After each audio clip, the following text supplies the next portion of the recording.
नमस्कार, मैं योगेश राणा। साल 2024 के लोकसभा चुनाव के जरिए विपक्ष की ओर से दो नेताओं ने प्रधानमंत्री बनने का सपना पाल लिया है। एक राहुल गांधी और दूसरे बिहार के मुख्यमंत्री नीतीश कुमार। वैसे तो इस लाइन में और भी बहुत सारे नेता खड़े हुए हैं, लेकिन अकेले नीतीश कुमार है जो सबसे ज्यादा बेचैन है और जो 3 लेयर में अपने सपने पर काम करते हुए दिख रहे हैं। वैसे तो दोनों के ही सपने टूटने के आसार बन गए हैं, क्योंकि विपक्ष एकजुट होता हुआ नहीं दिख रहा है। लेकिन फिर भी आप नीतीश कुमार की 3 लेयर प्लानिंग पर गौर कीजिए। पहली बात, नीतीश कुमार ने अपने और तेजस्वी यादव के वोट बैंक को एक साथ लाने के लिए एक मायाजाल फैलाया है। उन्होंने तेजस्वी यादव को अपना उत्तराधिकारी घोषित कर दिया है। उन्होंने घोषणा कर दी है कि बिहार का साल 2025 का विधानसभा चुनाव तेजस्वी यादव के नेतृत्व में लड़ा जाएगा और मेरे बाद तेजस्वी यादव मुख्यमंत्री होंगे। नीतीश कुमार की योजना है कि उनका वोटर उनको प्रधानमंत्री पद के सपने में खोकर और तेजस्वी यादव का वोटर अगले मुख्यमंत्री बनने के सपने में खोकर एक साथ आ जाए और किसी तरीके से साल 2024 तक का वक्त गुजर जाए। इस भ्रम को हकीकत दिखाने के लिए नीतीश कुमार ने मुख्यमंत्री के लिए तेजस्वी यादव को ट्रेनिंग भी देनी शुरू कर दी है। आपने ध्यान दिया होगा, प्रधानमंत्री नरेंद्र मोदी और गृह मंत्री अमित शाह की बैठकों में अब नीतीश कुमार खुद नहीं जाते हैं। हाल ही में अमित शाह ने पूर्वी क्षेत्रीय परिषद की बैठक ली।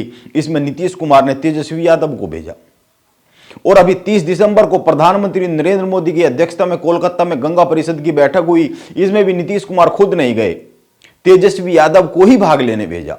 हालांकि राजनीति में नीतीश कुमार का कोई सगा नहीं है, यह बात सभी जानते हैं। इसीलिए नीतीश कुमार मुख्यमंत्री की कुर्सी तेजस्वी यादव को देंगे या नहीं देंगे, यह 2024 के चुनाव का परिणाम ही तय करेगा। अभी तो नीतीश कुमार के 2 ही गोल है। पहला, लोकसभा चुनाव तक किसी भी तरीके से मुख्यमंत्री की कुर्सी पर टिके रहना और तेजस्वी यादव अगले सीएम होंगे, इस सपने में तेजस्वी यादव के समर्थकों को डुबोए रखना, ऐसा कई लोगों का मानना है। वैसे नीतीश कुमार के इस मायाजाल में वोटर कितना फंसेगा, यह एक समझने ही वाली ही बात है। बिहार की राजनीति को जो समझते हैं, बिहार की राजनीति इतनी सीधी नहीं है। नीतीश कुमार के इस मायाजाल में बिहार का वोटर कितना फंसेगा या नहीं फंसेगा, यह तो वक्त ही बताएगा। लेकिन नीतीश कुमार की दूसरी योजना क्या है, इसको समझिए। नीतीश कुमार इस समय बिहार में समाधान यात्रा पर निकले हुए हैं और वो जल्द ही देश भर की अपनी एक अन्य यात्रा भी शुरू करने वाले हैं। ऐसे संकेत उन्होंने खुद ही दिए। नीतीश कुमार अपने नाम पर विपक्ष को एकजुट करने की मुहिम पर आने से पहले बिहार में अपने पक्ष में माहौल बना लेना चाहते, या ये कहिए कि बिहार की जनता का समर्थन ले लेना चाहते, या ये कहिए कि बिहार की जनता में क्या है फीडबैक ले लेना चाहते हैं, उनके मन में क्या है। लेकिन क्या वो इसमें सफल हो पाएंगे, यह एक बड़ा सवाल है। क्योंकि जिस तरह की यात्रा नीतीश कुमार निकालने की बात कर रहे हैं, इस तरह की यात्राओं का उनका एक लंबा चौड़ा इतिहास रहा है। आप एक आंकड़े पर गौर कर लीजिए, नीतीश कुमार पिछले 18 सालों में 16 के करीब राजनीतिक यात्राएं निकाल चुके हैं। आप पहले इन यात्राओं को विवरण जान ले, इसके बाद यह समझने की कोशिश करनी चाहिए कि नीतीश कुमार को इन यात्राओं से मिलता क्या है। आप ध्यान दीजिए, 2005 में नीतीश कुमार ने न्याय यात्रा निकाली, 2009 के जनवरी में विकास यात्रा, 2009 के ही जून में धन्यवाद यात्रा, 2009 के ही सितंबर में प्रवास यात्रा, 2010 के अप्रैल में विश्वास यात्रा, 2011 नवंबर में एक अन्य यात्रा निकाली और सितंबर 2012 में अधिकार यात्रा, मार्च 2014 में संकल्प यात्रा, नवंबर 2014 में संपर्क यात्रा, नवंबर 2016 में निश्चय यात्रा, दिसंबर 2017 में समीक्षा यात्रा, दिसंबर 2019 में जल जीवन हरियाली यात्रा और 2021 में समाज सुधार यात्रा। और अब 2023 के इस जनवरी माह की कड़ाके की ठंड में समाधान यात्रा पर नीतीश कुमार निकले हुए। नीतीश कुमार की यह यात्रा बिहार में ही रही है और आप ध्यान दीजिए, बिहार में लोकसभा की 40 सीटें हैं और अगर जीतन राम मांझी को छोड़ दिया जाए तो नीतीश कुमार करीब करीब 17 साल से बिहार के मुख्यमंत्री हैं और 16 यात्राएं निकाल चुके हैं करीब करीब। लेकिन आपने अकेले के दम पर इन 40 में से कितनी सीटें नीतीश कुमार जीत सकते हैं, यह बिहार की राजनीति में एक बड़ा सवाल है।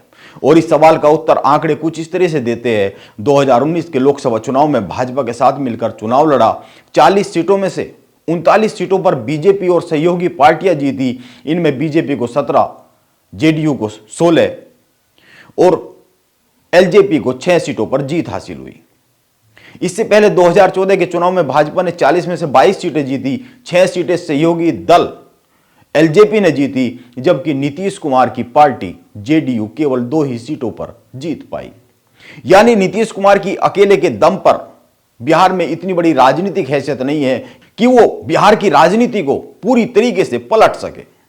और जब नीतीश कुमार अकेले के दम पर बिहार को जीत ही नहीं सकते हैं, तो फिर तेजस्वी यादव को वो कैसे अपना वारिस घोषित कर सकते हैं? वो तो खुद तेजस्वी यादव के सहारे मुख्यमंत्री की कुर्सी पर बैठे हुए हैं। इस तरीके से यह तो हुई बिहार में नीतीश कुमार की राजनीतिक हैसियत। यह अलग बात है कि वो महादलितों की राजनीति करते हुए, अन्य दलों के साथ तालमेल करते हुए, जोड़ तोड़ में वो माहिर है, उसमें वो एक्सपर्ट है और अपनी इन एक्सपर्टीज का इस्तेमाल करते हुए वो लंबे समय से बिहार के मुख्यमंत्री है। लेकिन सवाल यह है कि आखिर नीतीश कुमार प्रधानमंत्री बनने का सपना इतना सब होने के बाद भी क्यों देख रहे हैं? क्या केवल 40 सीटों में से कुछ सीटों के भरोसे देख रहे हैं? इस कैलकुलेशन को समझने से पहले नीतीश कुमार के एक और राजनीतिक दांव को समझना जरूरी है। नीतीश कुमार ने बिहार में जातिगत जनगणना का दांव चला है। बिहार सरकार ने इसी साल 2 जून को जातिगत सर्वेक्षण की मंजूरी दी थी और अब जातिगत सर्वेक्षण शुरू हो गया है। वैसे तो इसे जातिगत जनगणना नहीं कहा जा रहा है, लेकिन इसमें जाति संबंधी जानकारी जुटाई जाएगी। नीतीश कुमार सरकार की जातिगत जनगणना की कवायद से क्या होगा, इसको समझना जरूरी है। और यह समझने से पहले यह जानना चाहिए कि आखिर नरेंद्र मोदी की केंद्र सरकार जातिगत जनगणना के फेवर में क्यों नहीं रही है। वो जातिगत जनगणना का विरोध करती रही है। नीतीश कुमार लंबे समय से केंद्र सरकार से राष्ट्रीय स्तर पर जातिगत जनगणना की मांग करते रहे हैं, लेकिन केंद्र सरकार ने जातिगत जनगणना के लिए साफ साफ मना कर दिया। इसके बाद नीतीश कुमार ने बिहार प्रदेश में सरकार के ही खर्चे पर इस जनगणना को कराने का फैसला लिया। इसके लिए 500 करोड़ के बजट की भी व्यवस्था की गई है। पहला तो सवाल यह है कि आखिर केंद्र सरकार जातिगत जनगणना कराने से बचती क्यों रहती है? आप कुछ बिंदुओं पर गौर कीजिए। 1931 तक भारत में जातिगत जनगणना होती थी। 1941 में जनगणना के समय जाति आधारित डेटा जुटाया जरूर गया था, लेकिन प्रकाशित नहीं किया गया था। और 1951 से 2011 तक की जनगणना में हर बार अनुसूचित जाति और अनुसूचित जनजाति का डेटा ही लिया गया, यही सामने लाया गया। ओबीसी और दूसरी जातियों का डेटा नहीं लिया गया, इसको जनगणना में शामिल नहीं किया गया। अब जानकारों का मानना है कि भारत में ओबीसी आबादी कितनी प्रतिशत है, इसका कोई ठोस प्रमाण फिलहाल तो नहीं है, क्योंकि मंडल कमीशन के आंकड़ों के आधार पर कहा जाता है कि देश में ओबीसी आबादी 52% है। लेकिन एक सच यह भी है कि मंडल कमीशन ने 1931 की जनगणना को ही आधार माना है ओबीसी प्रतिशत का। इसीलिए अगर जातिगत जनगणना की जाती है तो अब तक की जानकारी में जो आंकड़े हैं, जो डेटा है, वो ऊपर नीचे होने की पूरी संभावना है। और अगर आंकड़ों में बदलाव आता है तो आरक्षण के प्रतिशत को लेकर एक नई बहस शुरू हो सकती है, आंदोलन शुरू हो सकते हैं। इसका एक खतरा है और समाज में एक नए जातिगत संघर्ष की शुरुआत होने का भी खतरा है। केंद्र सरकार शायद इसी बात से डरती है, इसीलिए जातिगत जनगणना को कराने से बचती रहती है। लेकिन नीतीश कुमार ने अपनी सरकार के खर्च पर जातिगत सर्वेक्षण बिहार में शुरू कर दिया है और कह रहे हैं कि सरकारी जो नीतियां हैं और जो बजट जारी होंगे, सरकार जातियों के वास्तविक आंकड़े का पता लगाएगी और इसी आधार पर विकास की योजनाएं तैयार की जाएगी, बजट तैयार किया जाएगा। लेकिन आप एक बात पर ध्यान दीजिए, इससे पहले राजस्थान और कर्नाटक में भी जातिगत जनगणना कराई जा चुकी है, लेकिन इस जनगणना का जो राजस्थान और कर्नाटक में कराई गई है, इसके आंकड़े कभी सामने नहीं आए। इनकी जो रिपोर्ट है वो कभी सार्वजनिक नहीं की गई। इन दोनों कोशिशों में ये दोनों प्रदेशों की सरकार बुरी तरीके से असफल साबित हुई है। राजनीतिक तौर पर भी आप गूगल सर्च कर इनके बारे में डिटेल से जानकारी पा सकते हैं। इसीलिए नीतीश कुमार का यह कदम बिहार को एक नए जातिगत राजनीतिक संघर्ष की चपेट में भी ला सकता है। यह भी एक डर पैदा होता जा रहा है।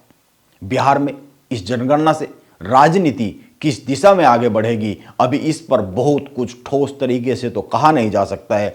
लेकिन इस तरह की जो पूर्व की कोशिशें हैं उनके जो अनुभव है, उनके जो परिणाम है, वो बहुत अच्छे नहीं रहे हैं, यह याद में रखने की जरूरत है।